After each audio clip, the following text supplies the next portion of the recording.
Shalom saudara-saudara yang dikasihi Tuhan.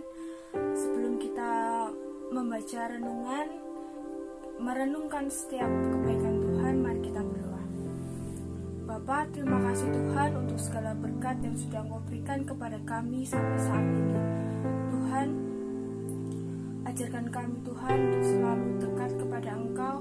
Ajarkan kami untuk selalu takut akan Engkau ya Bapa.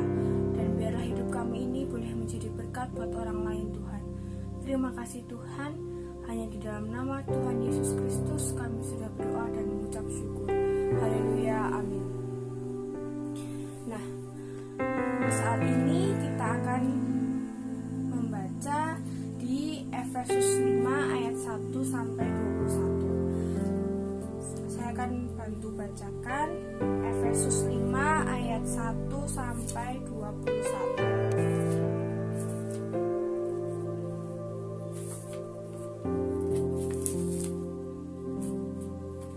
Di perikop ini ditulis hidup sebagai anak-anak terang. Sebab itu jadilah penurut-penurut Allah seperti anak-anak yang kekasih, dan hiduplah di dalam kasih sebagaimana Kristus Yesus juga telah mengasihi kamu dan telah menyerahkan dirinya untuk kita sebagai persembahan dan korban yang harum bagi Allah.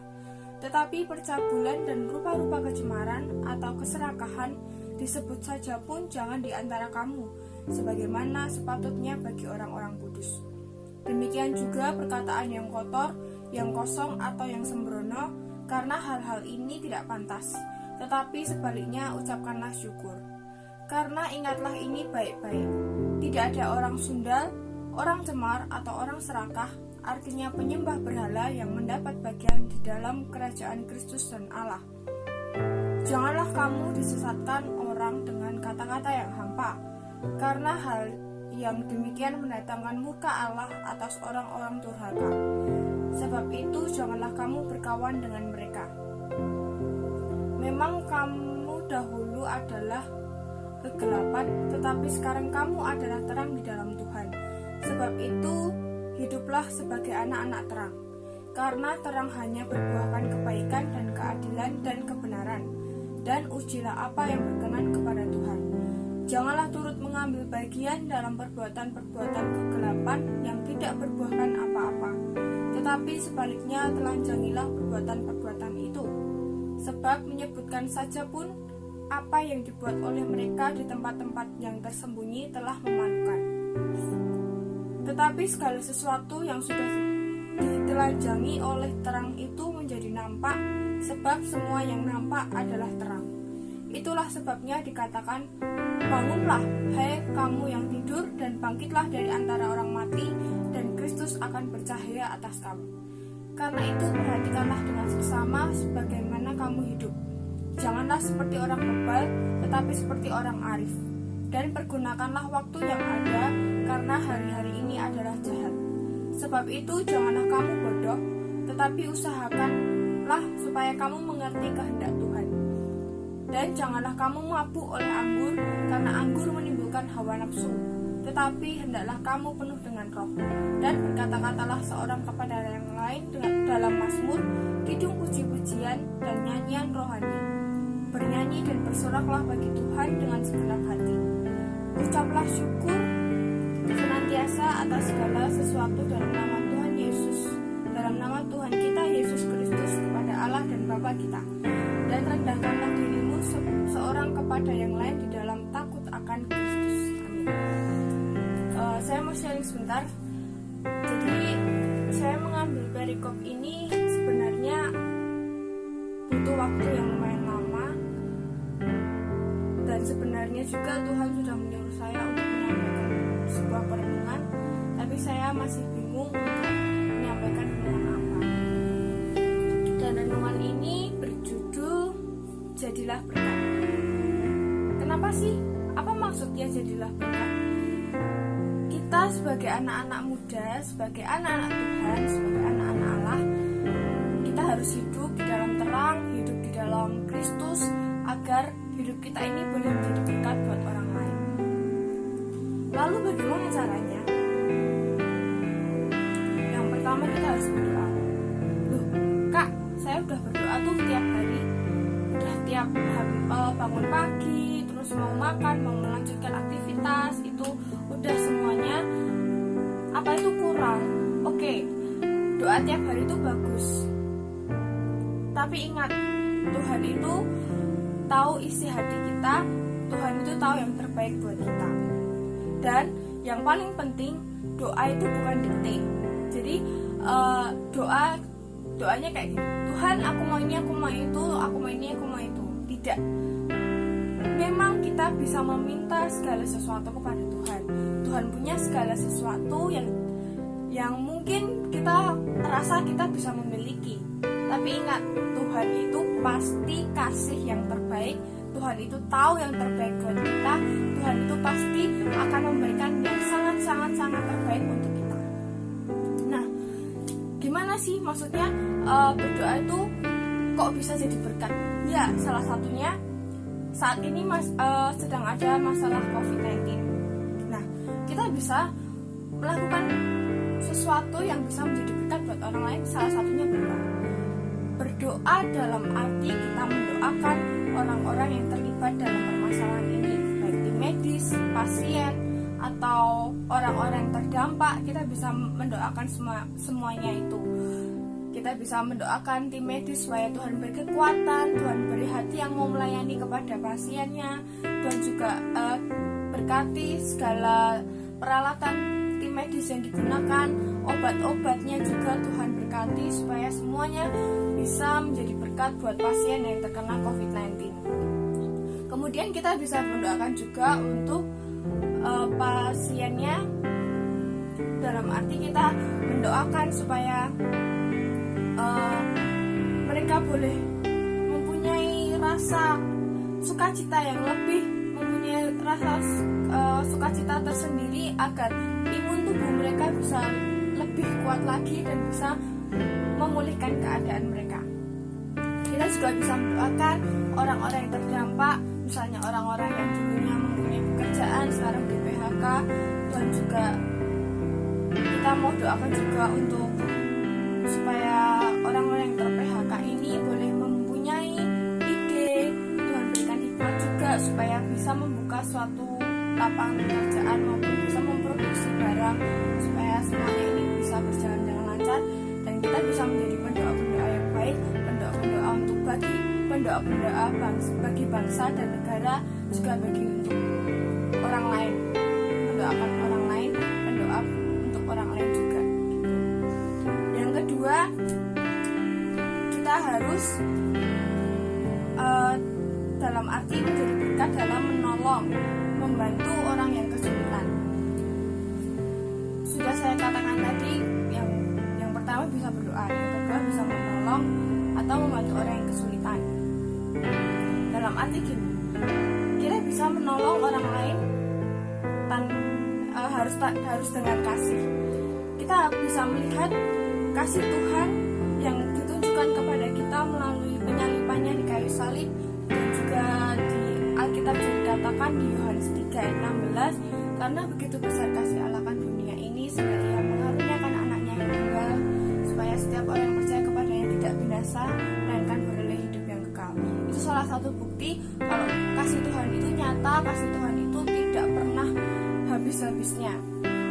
Kemudian kalau kita sudah menerima Kristus Yesus dalam hidup kita, kita harus juga mengembalikan kasih itu kepada Tuhan dengan cara mengasihi sesama, mengasihi orang-orang yang mungkin pernah menyakiti kita, mengasihi orang yang memusuhi kita atau melukai kita. Kita harus mengasihi karena Tuhan terlebih dulu mengasihi kita, kita harus mengembalikannya juga untuk mengasihi orang lain. Kemudian kita kalau mengasihi orang itu harus tanpa pamrih, karena Tuhan sendiri aja mengasihi kita tanpa pamrih. Kita harus juga mengasihi orang tanpa syarat, istilahnya kayak gitu. Karena kasih Tuhan itu agape, kasih Tuhan itu tanpa batas, kasih Tuhan itu tidak bersyarat, tapi Tuhan itu benar-benar mengasihi kita. Tuhan benar-benar sayang sama kita, bahkan Tuhan mencari kita yang berdosa untuk mau dekat kepada Tuhan.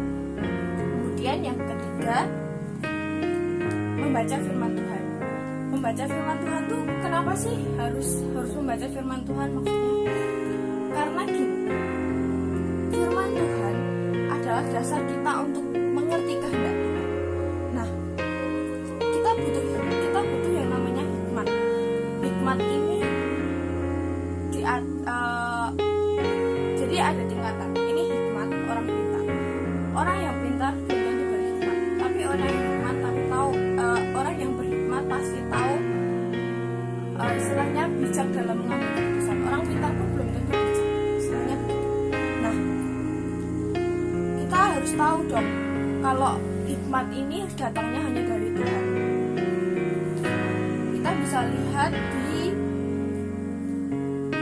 ayat 16, Efesus 5 ayat 16. Dan pergunakanlah waktu yang ada karena hari-hari ini adalah jahat. Maksudnya apa?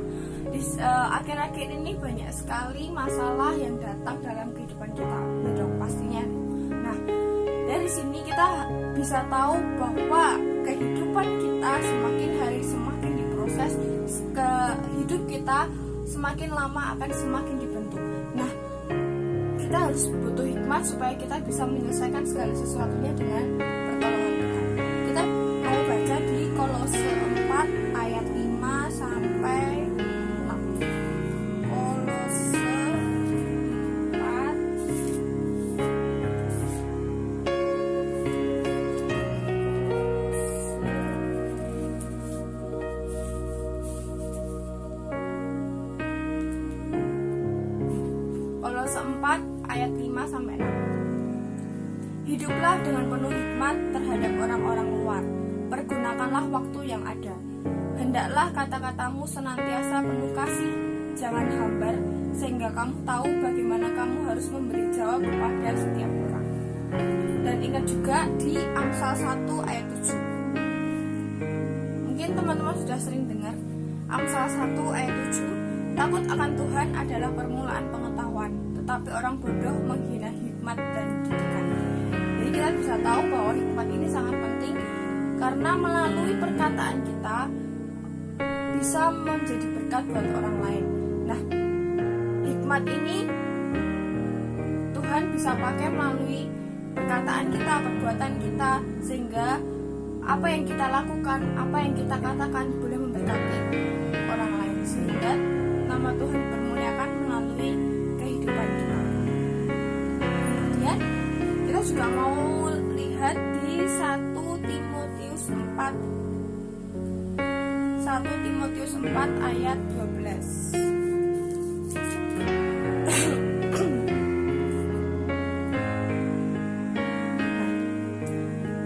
Di 1 Timotius 4 ayat 12 ini harus menjadi pegangan hidup kita sebagai anak-anak muda untuk menjadi terang dan menjadi saksi bagi Kristus, supaya hidup kita ini boleh menjadi berkat buat orang lain dan hidup kita ini boleh bercahaya, boleh memancarkan kasih Kristus dimanapun kita berada. Kita mau baca 1 Timotius 4 ayat 12. Jangan seorang pun menganggap engkau rendah karena engkau muda.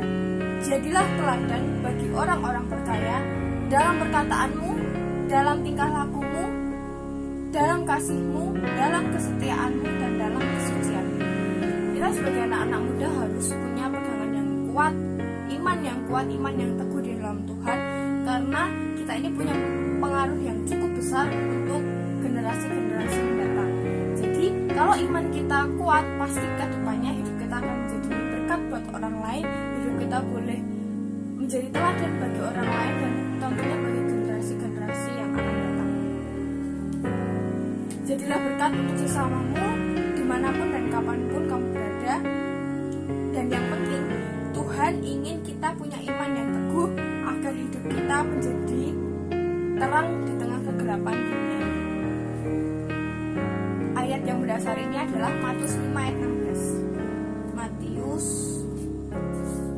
5 ayat 16. Demikianlah hendaknya terangmu bercahaya di depan orang, supaya mereka melihat perbuatanmu yang baik dan memuliakan Bapamu yang di surga. Nah, dari sini kita bisa tahu bahwa kalau hidup kita ini dari kita sendiri sudah punya iman yang teguh, tanpa kita istilahnya orang Jawa bilang kuar-kuar, kita tanpa kuar-kuar pun orang lain pasti tahu kalau hidup kita ini hidup yang takut akan Tuhan, sehingga orang boleh melihat kita bahwa hidup kita ini menjadi berkat bagi mereka, bagi sesama, bagi orang lain, bagi siapapun. Kemudian dari renungan ini semoga kita bisa mengambil hikmatnya supaya hidup kita ini boleh menjadi berkat. Jadilah berkat dimanapun kalian berada. Jangan pernah lupakan Tuhan, selalu dekat kepada Tuhan, karena Tuhan tahu apa yang terbaik buat kita. Semoga renungan ini boleh menjadi berkat bagi teman-teman semua. Sebelum kita menutup, kita mau berdoa sekali lagi. Bapa, kami mengucap syukur Tuhan untuk setiap berkat yang sudah Engkau berikan kepada kami. Tuhan, ajarkan kami Tuhan untuk selalu dekat kepada Engkau. Kami tahu Tuhan permasalahan di dunia ini semakin banyak, tetapi biarlah kami mempunyai iman yang teguh di dalam Engkau, sehingga kami boleh menghadapinya dengan pertolongan Engkau dan mengandalkan Engkau dalam segala aktivitas kami ya Bapa. Tuhan, ajarkan kami Tuhan untuk menjadi berkat buat orang lain. Berikan kami hikmat Tuhan supaya kami boleh mengerti kehendak Engkau bagi hidup kami ya Bapa. Terima kasih Tuhan.